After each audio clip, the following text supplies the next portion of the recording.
But to be honest, you all know how this is going to go. Season 1, okay? Mark my words, these characters are the top contenders. Now listen, because this is gonna blow your fucking mind. Okay? Armor King, Anna, Eddie, Miguel,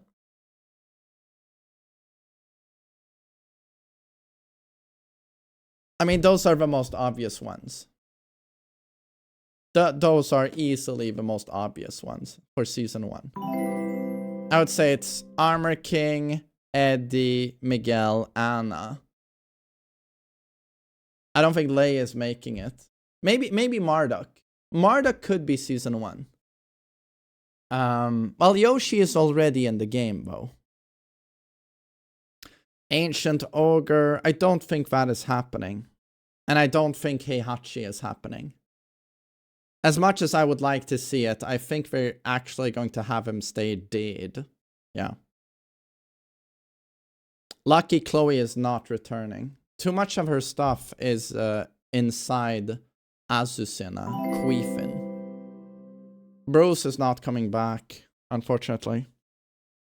Oh, Julia is a really good character to mention. Julia, I don't think season 1. She's not very popular, actually. Season 2, Julia. Most likely. Season 2, you'll see Julia. Maybe Lei. Because he's so unique.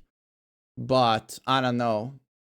Could just as well, I think, be someone like Lydia Fuckum Ram, or an original character, or a guest character.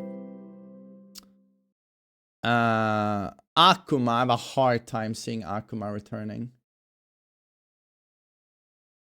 Although, you know, there are a lot of people who spent a lot of time learning Akuma, but at the same time, they would have to get the balancing right, and that seems to be almost impossible with those mechanics. Yeah, Dombi. I mean, both Lydia, but especially Fuckum Ram, insanely popular before all the nerfs. But as soon as they both got nerfed into the ground, everyone dropped them. Which is unfortunate. And same with Leroy. Like, everyone and their fucking boyfriend was playing Leroy when he dropped. I feel like 20% of the entire player pool at that time played Leroy. But then, you know, he got nerfed legit like 100 times. He got 100 individual nerfs. And then a lot of people dropped him, but still remained very popular with his fan base. But, you know, he's legit a really cool character. But Fuckum Ram and Lydia, it's like Ghost Town. Ghost Town after the nerfs. Lei. The problem with Lei is that no one plays him. But the entire player base basically feels he has to be in the game. It's not Tekken without Lei. He's been there since Tekken 2, and he's basically Jackie Chan. You can't have a Tekken game without Jackie Chan. But it turns out you can actually have a Tekken game without Jackie Chan.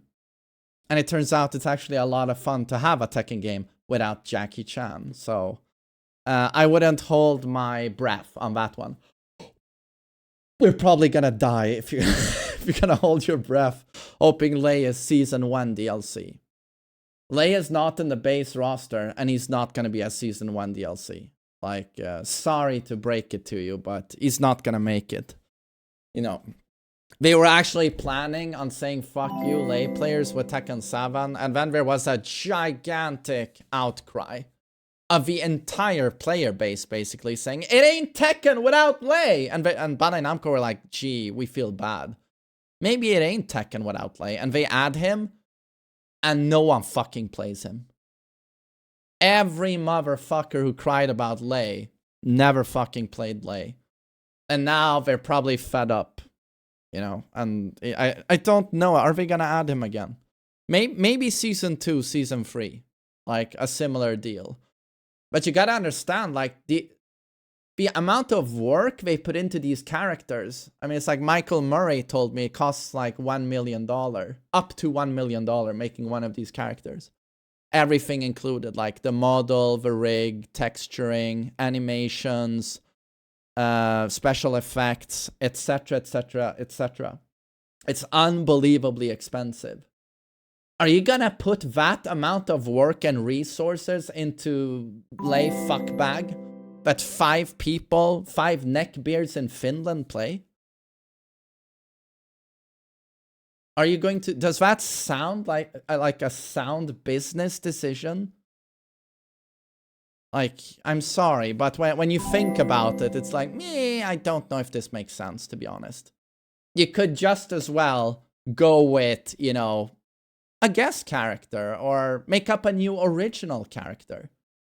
They did a lot of good work, you know, with late DLC in Tekken 7. Added quite a lot of cool characters. If you know, if you want to keep it honest, like, well, why wouldn't you want to do that? But when you compare Lydia, Fakum Ram, and Leroy to the OG Tekken newcomers, you know, like Claudio, Josie, Lucky Chloe, Katarina, Gigas. Like, seriously, if you compare the OG newcomers to Lydia, Leroy, fucking Ram, you truly see how much they stepped up their fucking game when it comes to character designs. Like, say what you want about Lydia, fucking Ram, and Leroy, but they are 10 times cooler than fucking Katarina, Gigas, Chloe. It's a joke. Oh, and Shaheen. You see, I even forgot about Shaheen. It's the blandest character of all time, to the point where I try to stress to you guys when I talk about this game or these games, I keep forgetting about him. It's like he doesn't fucking exist. Now that's a good character design when you can have the biggest fucking Tekken nerd of all time and I just forget about your character. That's pretty fascinating. Oh, and did you guys hear that his trailer has the least amount of views on YouTube? Even Kuma clearly outdid him in views. Can we give Shaheen a hand? A standing ovation for Shaheen. Well done. But yeah, I guess for DLC predictions, yeah, if I was betting money, Season 1, Armor King is going to be there. Armor King is going to be the face of a package. They're going to be very smart about this because there are some big names like Eddie that are not in the base roster that we always expect to be the base roster. So they're saving a couple of big names to sell entire DLC packages, I think. So for example, I don't think you're gonna see Season 1, Armor King, and Eddie, Anna. They're not gonna be in the same package, I think, because they're all too big a names. Although Armor King is the obvious big. I think he is the best-selling DLC. He's one of the most popular characters in Tekken 7, and he's DLC.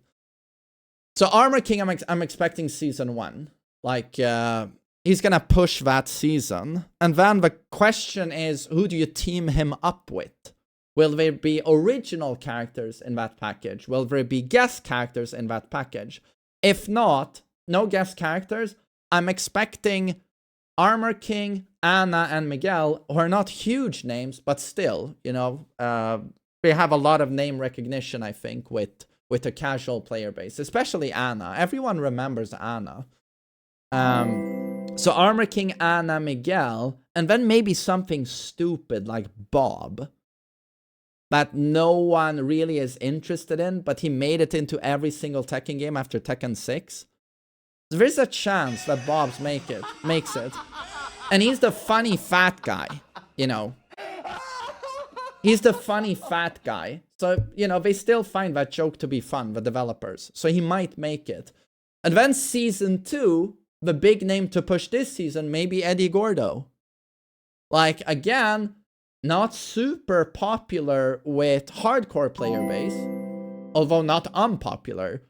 But if you ask the general, you know, population about Tekken, Eddie Gordo, every single person out there knows who Eddie Gordo is. Like, he really made it into pop culture. Like, with casuals, like, Eddie is one of the biggest names in Tekken, I think. So I think he would be used as to push a season 2 package or something like that. He would be the face, the front figure of it, I think. And then maybe to that season 2, you would add Marduk. I believe 100% Marduk is going to make it back. A lot of people think he's not going to make it. I think you're dead wrong. I think you're dead wrong. I think Marduk is going to make it. He's so unique. And he seems, ever since his introduction, he's never missed a Tekken game. Like, you can tell the developers really like him. So he's going to make it in. I think it's going to be season 2.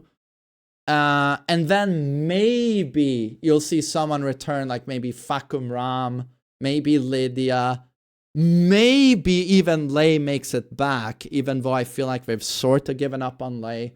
But again, he's very unique, has some popularity with the casual audience. He's been here since Tekken 2. But then after that, yeah, that's the question what they do. Are they going to return boss characters like Ancient Ogre? Jinpachi? Is something like that going to happen? Is Heihachi going to return? I have no clue, but I doubt it. I doubt Heihachi makes it back. I doubt you'll see Jinpachi again.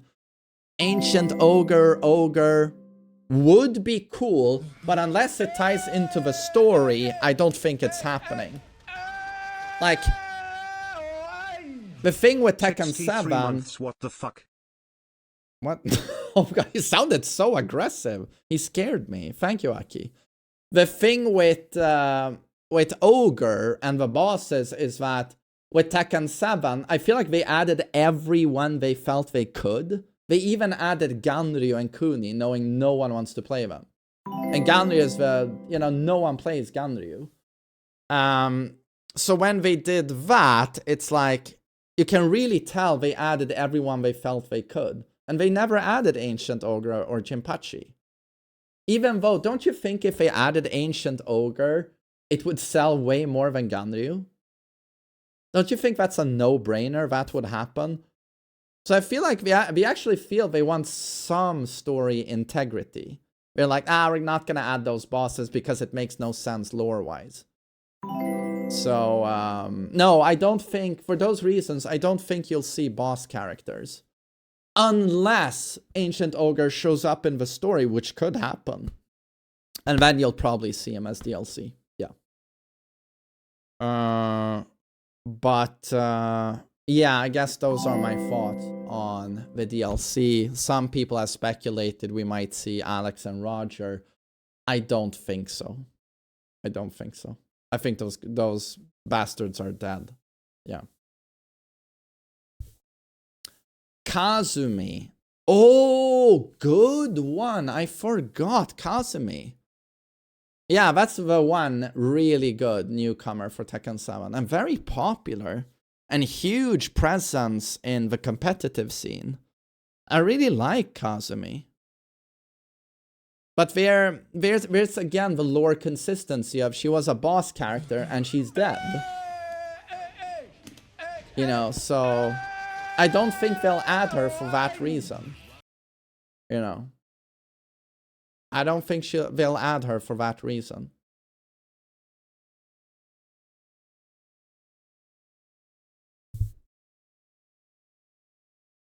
Why didn't you mention the goat Sebastian? Oh, and Miharu. And Tiger. Oh, imagine they add Eddie and then as a separate character Christy. Because her jab is slightly different. That would be super hype.